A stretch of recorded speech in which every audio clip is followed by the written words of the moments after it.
안녕하세요. 용인에서 ICF로 집을 지은 IB입니다.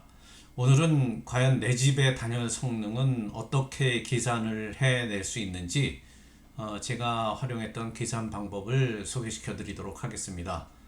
그렇게 계산함으로써 얻을 수 있는 그 장단점, 그 부분에 대해서는 제일 말미에 말씀드리고 제가 준비한 파워포인트를 가지고 말씀드리도록 하겠습니다.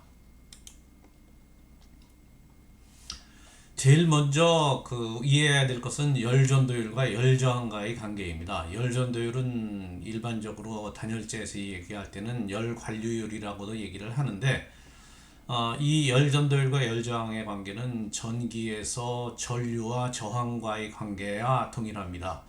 즉, 전류는 저항에 반비례하는 것처럼 여기에서도 열전도율과 열저항과의 관계는 역수의 관계에 있다고 보시면 맞습니다. 먼저 열 전도율과 열 저항과의 관계를 이해하기 위해서는 각각의 단위를 살펴보면 쉽게 계산을 할 수 있습니다. 열 전도율의 단위는 와트 퍼 mk가 되겠고, 열 저항의 단위는 제곱미터 k 퍼 와트가 됩니다. 이것의 관계를 이 단위를 이용해서 어떤 식으로 계산을 할 수 있냐면은, 열전도율의 역수를 취하게 되면은 단위가 mk per watt가 되겠고, 여기에 m을 한 번 더 곱해주면은 m 제곱미터 k per watt의 그 열저항에 관계되겠죠. 즉 열저항을 계산을 하려면은 열전도율, 그러니까 일반적으로 열전도율은 그 단열재 업체에서 제공을 해주는데, 단열재 업체에서 제공을 한 열전도율의 역수를 취하고 거기에 두께를 곱하면 열 저항을 얻을 수 있게 됩니다. 그래서 이 각각의 열 저항을, 그러니까 그 벽체의 구성 요소가 여러 가지가 있죠. 단열재도 있겠고, 뭐 석고보드도 있고, 외장재도 있고, 그러한 각각이 가지고 있는 열 저항을 계속 다 더하면은 전체 벽체의 열 저항을 구할 수가 있습니다. 그래서 예를 들면 외장재 열저항을 R1이라고 하고, 단열재 R2, 석고보드 R3, 이렇게 간단한 시스템으로 되어 있는 벽체라고 했을 경우에 전체 열저항은 R1 더하기 R2 더하기 R3 이렇게 해서 전체 열저항을 구할 수 있겠고, 열저항과 전체 벽체의 열관리율은 역의 관계에 있기 때문에 이것을 역수를 취하게 되면은 벽체 전체의 열 관류율이 되겠습니다. 그러면은 열 관류율의 단위를 어떻게 변환을 하는지, 즉 열 관류율은 아까 말씀드렸던 것처럼 와트 퍼 제곱미터 K 이렇게 되어 있는데, 근데 실질적으로 우리가 흐름을 계산할 때는 칼로리 단위를 쓰게 되잖아요. 그래서 이 와트를 칼로리 단위로 바꿔야 되는데, 그 단위를 변환시키는 그 상수는 1와트가 0.86kcal per hour가 해당이 됩니다. 이것을 활용해서 벽체 전체의 열 관리율을 전환을 할 수 있는데, 벽체 전체의 열 관리율 1와트 per 제곱미터 K는 이 0.86을 곱하게 되면은 0.86kcal per 제곱미터 K H가 되겠죠. 여기서 H는 시간, 즉 접촉 시간이 되겠고, 제곱미터는 면적, 그 다음에 K는 실내와 외기와의 온도 차, 이렇게 확인을 해서 대입을 하면은 와트를 킬로칼로리로 환산을 해서 계산을 할 수가 있겠습니다. 이를 활용해서 우리 집의 열 손실을 계산할 수 있는데, 건축물 구성요소의 연솔실을 계산하는 과정을 먼저 살펴보면은, 구성요소 복합체의 열저항 합을 먼저 구하고요. 아까 말씀드렸던 것처럼 석고보드, 뭐 단열재, 외장재 등등 굉장히 다층으로 되어 있는데, 그 각각의 열저항 합을 구하고 그것의 역수를 통해서 벽 복합체의 열 관리율을 계산한 다음에 이것을 킬로칼로리 단위로 환산을 하면은 벽체 전체의 열 관리율을 계산을 할 수가 있습니다. 그래서 그를 통해서 복합체별 연솔실을 계산하는 과정은 복합체 전체의 열 관리율 단위가 킬로칼로리 퍼 제곱미터 kH, 여기서 k는 온도차, H는 시간 이렇게 되니까 복합체의 면적, 제곱미터는 복합체의 면적을 곱해주고 그러면 이 제곱미터가 사라지겠죠. 그 다음에 온도차를 측정을 해서 곱해주고 그러면 K도 사라지겠죠.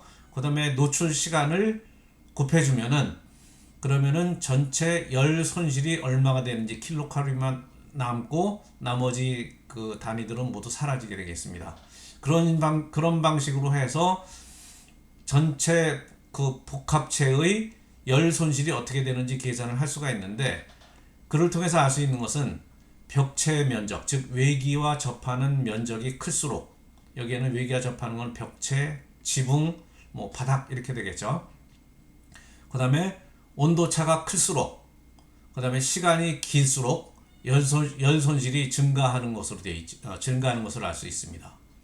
이 중에서 이제 저희가 벽의 면적은 알 수 있고 그 다음에 노출 시간은 뭐 우리가 하루 24시간이니까 그걸 통해서 계산을 할 수가 있는데 중요한 것은 이 온도차를 어떻게 측정을 하느냐. 온도는 계속해서 수시로 변하고 그래서 이것을 구하는 방법은 직접 측정하는 것이 가장 정확하겠죠. 근데 이제 온도차를 직접 측정한다는 것이 굉장히 어려운 방법이기 때문에 제가 활용한 방법은 아큐웨더라는 그 웹페이지가 있습니다. 거기에서 우리 해당 지역에 여기서는 이제 지역별로 일별 최저 최고 온도를 그 알려주는데 그 거기서 일별 최저 온도와 최고 온도를 받아가지고 그것의 평균을 내가지고 그래가지고 일단 간접적으로 계산을 하는 방식을 취했습니다. 그래서 제가 계산 예를 여기서 보여드리겠는데요. 제일 위에 있는 것이 이제 저희 집의 그 벽체 구성 요소입니다. 이 벽체의 구성 요소인데 이 각각의 열 전도율은 그 업체로부터 이제 제가 받은 거죠. 그래서 열 전도율에다가 두께를 곱하고 열 전도율의 역수에다가 이 두께를 곱하면은 각각 구성 요소의 열 저항이 나오죠. R1, R2, R3, R4 뭐 이런 식으로 나오겠죠. 그거를 다 더하면은 그러면 벽체 전체의 그 열 저항을 구할 수가 있고 그것을 통해서 열 관리율을 구한 다음에 그거를 다시 킬로칼로리 단위로 환산하는 그런 과정을 거쳐서 이 벽체의 열 관리율을 킬로칼로리 단위로 먼저 전부 환산을 했습니다. 마찬가지로 지붕에 대해서 지붕의 각각 구성 요소별 열 전도율을 가지고 역수를 취한 다음에 두께를 곱하고 이런 과정을 반복을 하는 거죠. 그래서 지붕의 열 관리율을 일단 와트로 계산한 다음에 그것을 다시 킬로칼로리로 환산을 했습니다. 바닥도 마찬가지고요. 창문, 현관문 모두 이런 방식으로 계산을 해서 각각 복합체의 열 관리율을 킬로칼로리 단위로 환산을 하고 이것을 그 다음 표에 있는 여기에 보시면은 벽체 0.091 그 다음에 그 바닥, 지붕, 창호, 현관 이 각각 구성 요소별로 열 관리율을 킬로칼로리 단위로 환산해서 집어넣고 거기에 면적 요것이 이제 열 관리율 값이고요. 면적을 곱하고 그 다음에 이제 중요한 것이 온도 차인데요. 여기 있는 것들이 제가 아까 말씀드린 아큐웨더에서 제가 우리 지역의 온도를 받아서 최고 온도와 최저 온도의 평균값을 낸 겁니다. 이것은 월별로 했는데요. 월 전체의 그 평균을 내 가지고 그거 집의 설정 온도와의 차이, 온도 차이 이게 2023년도 자료인데요. 2023년도에 저희가 21도로 설정을 했는데요. 21도와 평균 외기와의 차이 그것을 가지고 온도 차이를 계산을 하고 이것을 아까는 K였는데 여기서는 편의상 C라고 표시를 했습니다. 그 다음에 시간은 1월은 744시간입니다. 전체 24 곱하기 30일 하면 744고요. 2월 3월 쭉 해가지고 시간을 곱해서 벽체의 열 손실 그 다음에 바닥을 통한 열 손실 지붕 창호 각각의 열 손실을 구하고 합계를 구해봤습니다. 그래서 이런 방식으로 해서 1월 달에는 우리 집에서 이 정도의 에너지가 필요하겠구나 이런 식으로 이제 계산을 해서 저희가 제가 이제 파악을 하게 된 거죠. 여기 중간에 있는 표는 날짜별로 그 아큐웨더에서 포스팅한 최저 온도와 최고 온도입니다. 이것을 쭉 계산해서 여기에 그 최저 온도와 최고 온도의 평균을 여기 해가지고 여기에다가 집어넣은 것이죠. 그래서 이 데이터를 활용을 해가지고 여기 있는 요 데이터가 바로 앞에 페이지에서 보신 그 데이터가 되겠는데, 이것과 실제로 저희가 LPG를 가지고 이제 난방을 하니까 LPG 사용량을 가지고 한번 계산을 해봤습니다. 여기서 이제 난방과 온수를 분리를 해가지고 난방에 해당되는 양이 과연 몇 킬로칼로리인지 그것을 이제 환산을 했는데요. 1월 달에 120만 킬로칼로리를 저희가 난방에 사용을 했는데, 실제 계산상에서는 129만 킬로칼로리. 그래서 실제로 계산보다는 적게 사용한 게 되겠죠. 2월은 차이가 더 크고 3월, 4월 쭉 보면은 실제 계산보다는 이론적으로 계산한 것보다는 실제 난방에 사용된 LPG 양이 적은 것을 알 수 있습니다. 이게 제가 좀 이해가 안 가가지고, 즉 계산보다는 실제가 더 많이 나오는 것이 정상인데 왜 실제가 더 적게 나왔을까? 그 이유에 대해서 좀 곰곰이 생각을 해본 결과, 실내에서 전자제품을 사용하는데 대부분의 전자제품은 이제 열을 발생시키죠. 그 다음에 이제 거주 인원들의 영향, 그러니까 몸에서 발생되는 우리 식구들이 활동하는 활동하면서 내는 열, 그런 부분들이 여기 이제 반영이 안 돼 있는 거고, 두 번째로는 바닥의 온도 차이를, 바닥은 결국은 이제 땅과 접하게 돼 있는데 바닥의 온도 차이를 벽과 동일하게 했는데 이 부분이 좀 문제가 있는 것 같습니다. 왜 그러냐면은 바닥은 실질적으로 동결선 안에까지 돼 있기 때문에 얼 가능성 상당히 적은 부분이거든요. 근데 이제 영하로 적용이 돼 있으니까, 그 다음에 굉장히 낮은 온도로 그 바닥이 적용이 돼 있는데 실제 바닥 온도가 얼마가 될지는 측정을 할 수가 없습니다. 그래서 이 바닥의 온도 차이를 벽과 동일하게 한 것이 굉장히 큰 오차의 원인이 되지 않았나. 그래서 기초 아래의 온도 측정이 불가능해서 데이터를 좀 더 누적한 다음에 요것을 이제 보정을 하는 보정 상수를 한번 만들어 볼 계획을 가지고 있는데, 그러기 전까지는 이 부분은 제가 지금 어떻게 해야 될지 좀 더 고민을 하고 있는 영역입니다.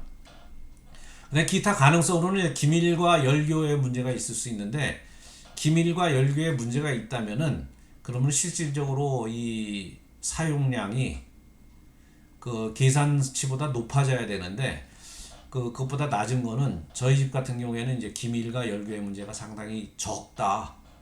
물론 다른 부분들에 의해서 이 부분이 좀 더 올라간다면은 문제가 있을 수 있겠지만, 지금 현재 나타난 상황에 의해서는 기밀과 열교는 굉장히 잘 확보되어 있지 않나 그렇게 생각하고 있습니다. 그것이 ICF 주택의 가장 큰 장점으로 알려져 있는데, 역시 ICF 주택으로 함으로써 이런 기밀과 열교의 문제를 없앨 수 있지 않았나 그렇게 생각하고 있습니다. 마지막으로 이 부분을 이 부분이 왜 의미가 있느냐, 그 부분에 대해서 좀 말씀드리겠습니다. 실질적으로 이런 계산을 통해서, 뭐 어려운 계산이 아니니까요. 이런 계산을 통해 가지고 냉난방기구의 용량 결정을 하는데 상당히 많이 도움을 받을 수 있습니다. 저희 집 같은 경우에는 실질적으로 이 기준을 이용해서 처음 하는데 리스크가 있음에도 불구하고 한번 시도를 해봤는데요. 지금 현재 일반적으로 냉난방기구 선택 기준은 면적을 기준으로 하죠. 예를 들어 몇 평형, 30평형, 뭐 40평형, 아니면 뭐 20평형 이런 식으로 이제 평형 기준으로 하는데, 그렇게 하다 보면은 지나치게 큰 용량을 할 수 있습니다. 저희 집이 60평인데 실평수가 60평형으로 하게 되면은 어떤 분은 굉장히 큰 용량이 될 수도 있겠다라는 생각입니다. 난방이 잘 돼 있을 단열이 잘 돼 있을 경우에. 그래서 저희 집 같은 경우에 지금 현재 30평형 보일러를 설치를 해놨는데 실질적으로 30평형 보일러 가지고 겨울을 무난하게 나고 있거든요.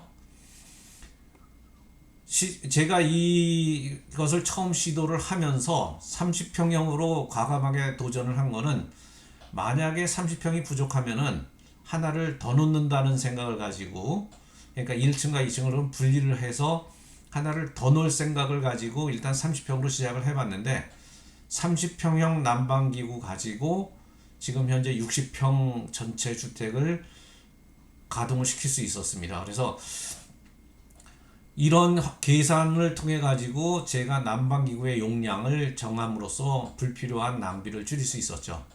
거의 한 대를 더 놓는다 그러면 100만 원 돈 정도를 절약을 하는 거죠. 건축비에서 그만큼 빠진다고 보시면 되겠죠. 그것이 이제 보일러에서만 빠지게 되는데, 에어컨에서도 마찬가지로 그런 식으로 줄임으로써 용량을 효율적으로 활용하게 되면은, 그렇게 되면은 그 에어컨 용량도 줄일 수 있다고 보여집니다. 저는 실질적으로 이번에는 에어컨 용량 계산하는데 적용을 하지 않았는데, 그 부분에 적용하는 방법에 대해서도 한번 계산을 해서 똑같은 이런 자료를 만들어 볼 계획입니다. 또 다른 중요한 장점 중에 하나는 집 설계할 때 외기와 접하는 부분의 당형 성능을 미리 파악할 수 있다, 이 부분인데요. 개별 단열재만 고려를 해서 단열 시스템을 생각을 하는데, 그렇게 해서는 안 되고요. 전체 단열 시스템, 그거를 고려를 하는 것이 가장 정확한 우리 집의 단열 시스템을 이해를 할 수 있죠. 그걸 통해서 모든 단열 시스템의 효과를 우리가 미리 예측할 수가 있겠습니다. 과연 집이 추울 것이냐 아닐 것이냐, 이런 식으로 계산을 했을 때 단열에 문제가 있을 것 같다 그러면 외단열을 추가를 한다거나 내단열을 추가한다거나 하는 방법이 더 추가적으로 고려될 수 있는데, 그런 것 없이 하게 되면은 나중에 집을 다 지어놓고 추운 집이 될 수가 있습니다. 그래서 이러한 전체 단열 시스템을 미리 한번 계산을 해보고 우리 집의 열 효율이 어떻게 될 것인지 미리 파악한다는 것이 굉장히 중요하다고 보여집니다. 반면에 주의해야 될 사항이 있습니다. 저는 ICF 주택을 계산하다 보니까 열교를 계산을 안 하는데요. 열교가 발생하는 구조를 가지고 있는 주택의 경우에는 열교를 반드시 포함해서 계산을 해야 됩니다. 그 다음에 또 하나는 기밀은 계산이 불가능합니다. 이 부분에 기밀을 어떻게 집어넣을 수가 없어서 이 부분에 대한 효과는 어떻게 될지 별도로 계산을 해야 된다라고, 감안을 해야 된다라고 판단을 합니다.